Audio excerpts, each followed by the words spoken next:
everyone. I forgot they haven't seen this yet. Yes, this has been on my screen for the last 8 minutes. I think it's great. I think it's adorable. Alright, so we do have ShoWTimE versus True getting underway. It's always, sometimes they take forever, man. sometimes they're pretty quick. I love ShoWTimE and True! The thing is, like, Dick Butt I actually think is kind of cute and derpy, but with this, it looks malicious and I think it's scary hilarious movie. they censored it. I love that they censored it with a fucking leaf. Yeah, too. It's a leaf butt. Alright, I did it in chat because I knew I wouldn't get around to it in time, but Wardy resubbed as well as hosted because I think he's actually doing like the live segment about esports on some news channel today. He's like in a hotel, which is pretty awesome. So I don't think there's a way to watch it, but I guess just tell him it's really cool or whatever you want to do. And we'll get into this best of 3. Thank you all for watching us as we cast the, oh, here we go, WCS Copa Intercontinental European Server Qualifier. And we're getting into a PvZ. In the top left, as the red Protoss, he is ShoWTimE. I didn't realize. Thank you, by the way, to DSOD, the guy's name I could never say, Killerm, and of course Arcana Post for tweeting BaseTradeTV all the clips from today. I'm gonna have a fun time going over this later because I can't see myself being stupid. In the bottom right side, he is gonna be the Korean living in North America, playing on the Europe server. He's basically a hot mess. It's true. Now, to explain this, because people really need to understand, I guess the rules are, because it's a server qualifier, anybody from any region in the WCS system can play. So if True was still in Korea, still part of Code S, he would not actually be eligible for this no matter where he lived. This has everything to do with the fact that now he's part of the passport, part of the fact that he's in like he's going to BlizzCon, like he's able to play these things. Yes. Yeah. So that's why we see a couple of other people who'd usually be playing just on American server actually joining here, is that they are allowed to make mistakes. So True, I guess, doubling his chances. It is only one person from each qualifier, so while True is like would I think definitely be guaranteed if it was top 4 from North America, I think he's pretty guaranteed if it's top 2. I guess top 1 is pretty. That's a lot of people that would deserve top 1. You know, they have to beat down. So especially because while True had this hot streak at Montreal, in general, I wouldn't put him as like the unbeatable king, right?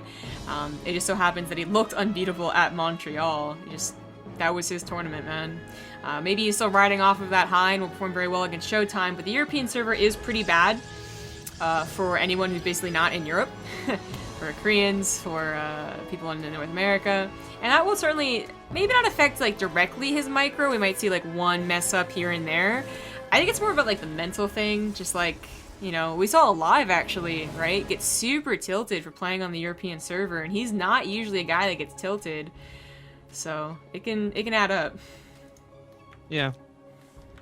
I think, though, the tilt factor really comes in. Like, the very first time, for example, we saw all these guys start playing cross-server, everyone who was on the defending server was a little bit pissed. Like, that's really unfair they have a chance to come play.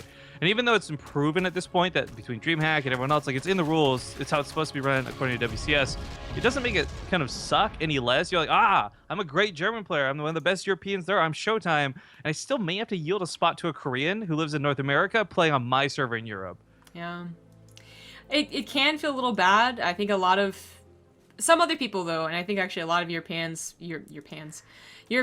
have gotten used to the idea of just like looking at it as a really good practice. As it gets closer to BlizzCon, though, it's like, hell, the hell with practice. Like, I want my points. But that's I would attribute the fact that they had this nice number of Koreans practicing on ladder to their increased success with 2013 and 2014. That's like a whole other discussion. It doesn't even matter really. I guess, you know, one thing about Korean, American, whatever you want to count True as, playing on the European server is that people try to bring this up with him versus Montreal, and there's a big debate on Twitter. You don't really get to practice versus them. Like, I guarantee True has not played a lot of games on the European server. If he has, it's like custom games. So while ShoWTimE might know exactly what a laser does, they played in so many tournaments together, they play on ladder all the time, he might only have a vague idea of what True did at Montreal, right? I'm not even sure you watched the games. So that might be a big Well, surprise, because True has been playing a little funky. I guess, yeah. True's own style, his own tempo, but also his just lings. I guess is the best way I would describe that. Yeah, the probe finally died. That was my watching buddy. But that timed out pretty well, because the Oracle tried to get in here and get some kills. Actually almost died. Oh my god, it's gonna die! Oh, that was really close. Woohoo! And didn't really get that many drones to be worth its death. Just 4. Wow, yeah. Yeah, you brought up lings, but of course queens as well.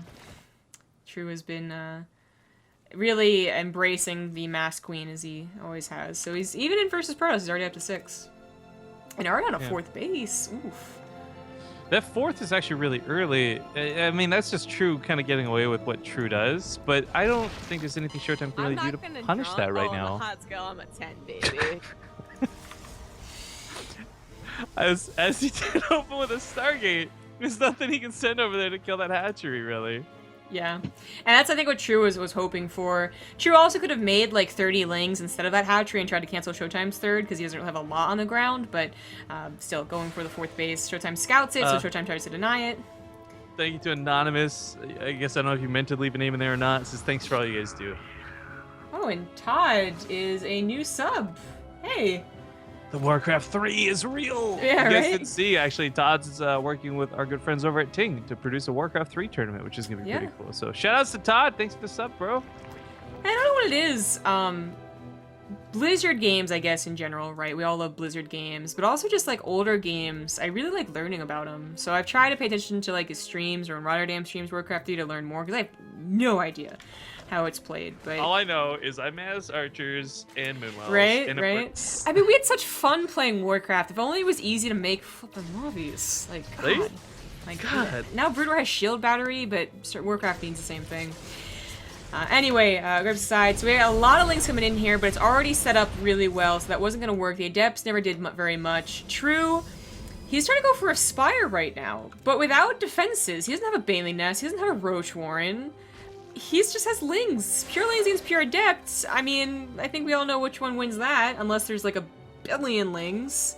He's gonna try and get as many as possible, but they're already on a mineral line. Oh, that is a big amount of adepts, though. Like, golly. Yeah, golly gee. Now, I think ShoWTimE just has a hard counter to what True is doing here, and I mean, a lot of it has to do with the fact that True is probably expecting this to be macro, right? Like, there's not that many probes here, and he may have only just recognized that, like, wait a second. You're not going for a macro game, and then by then it was too late. I mean, you have 8 gateways, only 1 robo. This is an attack that has killed people who do have banelings, who do have a lot of Roach Ravagers. Yeah, True, and of course, just lings. this is getting really out of hand. That worker count just dropped so quickly. Oh my god. Yeah, it did.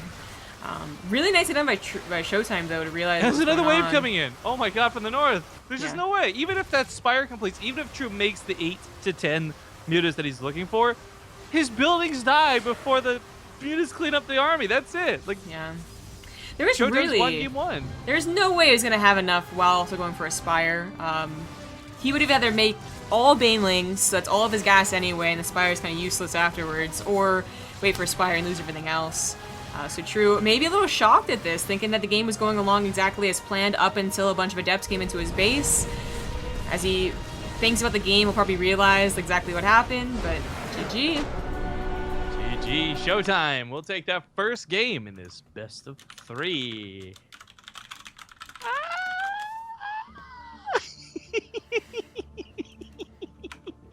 This is such a clever little dick butt. But it's a leaf butt. I know it has to be censored. Like, I think we would actually get in trouble on Twitch if I but he's a dick. He's not a dick butt.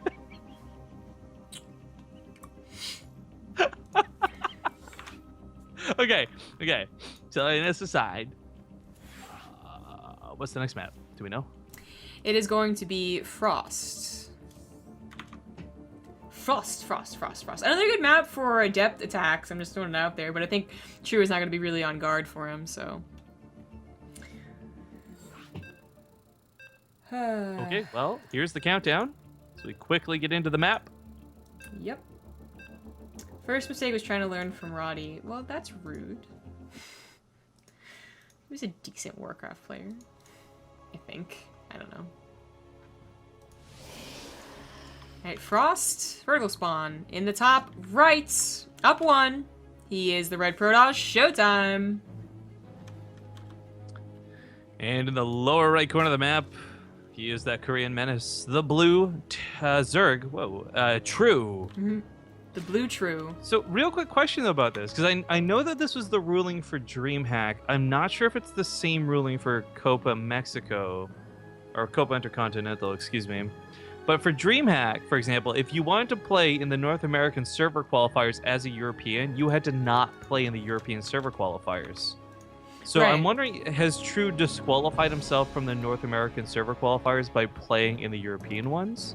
Because I have to imagine, between latency and just player skill, it's probably easier to get through the North American one than the European one. Yeah, I brought that up in the very beginning of the cast. Just like, usually you see Europeans try their luck in North America because less players overall and also arguably less skill, right? Right, you're really worried about like maybe Neve, maybe Scarlet, maybe Puck, right? Yeah. Like those are the top 3.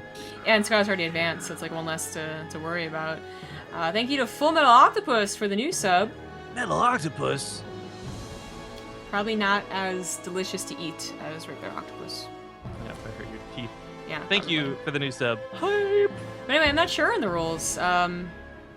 It might be that they can play in both, but it also might be that they think they can, and then they're going to be very not pleasantly surprised when they cannot play in North America as well. But this might also be a case because this is... Europe is today, North America is tomorrow. If there's leftover games from today for Europe, that's also played tomorrow, but we're still not sure if that's even going to be the case. Maybe it's just a better time and day for them. They got things to do on a Monday, alright? I couldn't tell you. Maybe chat will actually bother looking up the rules. Anyway. The map Frost, I did bring up that it can be a decent map. We saw a lot of Adept All-Ins for like a couple of weeks on this map, just always Adept All-In after Adept All-In. Off of 2 bases, too, not even that tricky 3rd base that ShoWTimE just did, because that's a little bit trickier if you're not really on top of scouting or thinking about it. You don't check to see how many probes are at the 3rd base, you don't check to see how many gases were taken, you don't check to see if they took a 2nd robo. But, obviously if it's a 2-base All-In, the lack of a 3rd gets suspicious really quickly. But Protosses were doing it, and they were winning with it still. ShoWTimE could also try. His Twilight Council is in kind of like the it's so obvious you're never going to scout it location. Just right up against the edge. But in a vertical spawn map, it's going to take... True, of course, is going to leave this Overlord here. And maybe not even ever send an Overlord over here to see the Twilight Council.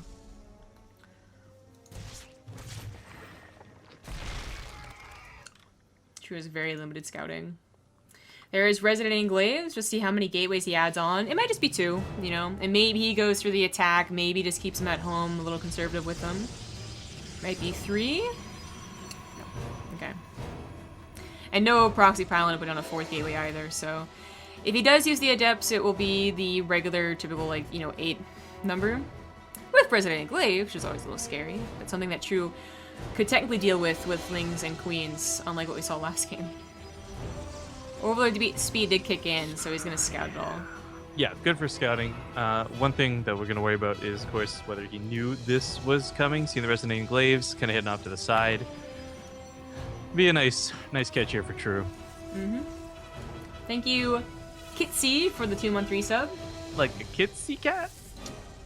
Or a Kit Cat? Kitsy Cat? What would you do for a kitsy cat bar? That's a Klondike bar. It's not a Kit Kat bar. Give me a break. Give me a break. Break me off a piece of that. Got the meme wrong. So we have double Stargate now being thrown down, but it was scouted by True, so if surprise is meant to be a factor, not so much ShoWTimE. Not so much. In Korea, people like True love fried chicken. That's true. So thank you to Fried Chicken number 5 for that combo meal and for subscribing to the channel. Fried chicken sounds pretty good. 1, 2, 3, 4, I could go to 5. Popeyes, because I live in the East Coast in America, and you don't. Enjoy the rest of the cast on your own. Thanks for having me. I'll see you guys later. Bye. I'm gonna mail you some. It just comes as a greasy little envelope packet. Like, I know you're making fun, but this is such a touchy subject, man. I This would be like is me saying, real. Zombie Rob, you're not allowed to have Korean barbecue anymore, but I'm just gonna eat it all and tell you about it all the time. If you moved to the Korean district in Toronto, I would actually be so jealous. It would take me like a month to get over. First off, if I was fucking moving to Toronto, it better be with you, because I don't want to go there on my own for no reason. Again, I mean, I like, think you do, because they have better internet. to a degree, yeah. All right, Roaches get over here for the attack. The pylon overcharge go down very quickly. Nexus, I'm not sure if it'll get canceled. True's gonna have to put his focus on the Adepts or the Nexus. There we go. Transfers the Adepts away to keep them alive. Mothership Core gonna get a couple more hits, but this better get canceled. Don't. There we go. Oh, Yeah, man. yeah. This kind of feels like revenge, right, for what we saw from last game, but I think much more probable is that True saw double Stargate and was like, you know how many units you're gonna have? Not many. Yeah, nada. And you know, Phoenixes can only help out so much. Sometimes they're crucial in defense, and sometimes, you know, they get up to count to like 10 or 12. They're actually very effective, but you can see killing up the roaches, that's cool, but the damage has already been done. The delay already happened, and now True's just gonna go back into droning. He could have tried to force the issue into the natural, but with the Mothership Core still living, and you know, the structure's already set up, it wouldn't have been worth it. So I like that he got the 4th base, so now he's just droning it up. He is missing on tech, and I'm very surprised he hasn't started his lair yet. Well, So I guess, is it surprising though, because he did dedicate a lot to that attack. he has Maybe he enough. well, I was gonna say maybe he didn't think that was gonna go as well as it did. So it is something where, like, yeah, he should be on lair. Absolutely, like, agreed. Well, yeah, instead of like these last 7 drones or the Bailey Nest, for instance, you could have fit in a lair, but maybe still very afraid of an Adept attack since he is droning so hard. It really is his only army, and if he tries to fit in a lair as well, then that may be a little bit too dangerous. Loses a couple of drones, but these last 6 on the way, he should be perfect. I mean, almost 70 drones on 4 bases. That just means, you know, going to making units. But his Bailey Nest isn't quite done. The Adepts are running in here. Phoenixes can help out a little bit. Some of them still have Graviton Beam, but True's gonna have to abandon this base for now. Queens are coming in, and maybe True still is dead. Maybe that Bailey Nest should have been the one to come down sooner. Forget the lair. Yeah, maybe. Uh-oh. I'm actually feeling it for ShoWTimE. Like, ShoWTimE's warping in whatever he can. He doesn't have a 3rd base, but he doesn't need one who's gonna win the game here. I kind of 8 surprising. gateways, man. Like, I mean, I guess you cancel the 3rd Look base, at you those don't have a bunch of things go. gateways. Like, do the same thing as last game, and True just cannot deal with the depths. Yeah, that transfer gonna go right through him. I mean, this is something where, first off, the Phoenix got away with so much more than they should have. They're just gonna chill and they're lifting things, not a problem, because there's nothing left to really fight them. Everything's busy focused on what little Adepts they can get. The Warp Prism's in no danger. The Spore Crawler's irrelevant. Overlords are gonna die on top of this, and the Adepts are just going ham. Nothing is stopping this attack. Upgrades, numbers, Banelings, none of that matters, because right now ShoWTimE's just on a roll. Yeah. Phoenixes that have been a little bit quicker maybe pick up the Banelings, but the splits were good too. Overload's gonna start dying. Adept's going to the 3rd base. True is dead. True is dead. And now we'll have to fight it through the losers bracket, which is gonna significantly increase the amount of time he spends playing in this tournament. Yeah, much less the difficulty, but GG gets called, and ShoWTimE will take a 2-0, proving why he is known to be such a good player. Why are you looking to Maggots! So you're just like looking. This actually, this looks like, I look like Channing Tatum with a beard. Channing Tatum with a beard 20 years from now. Yeah, fighting aliens in the future with a cool-ass laser. Look at it, follows my head.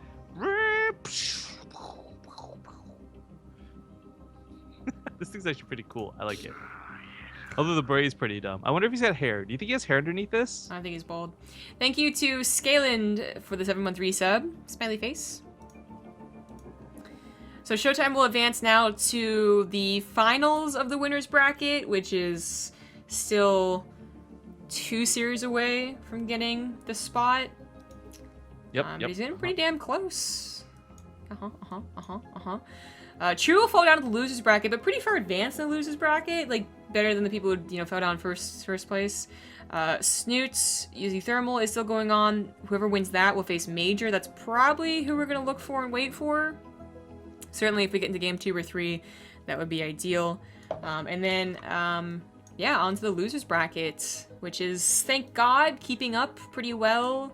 A little bit of a hiccup with Cass versus Raynor, but we'll get back to you once we have more information. Okay, bye.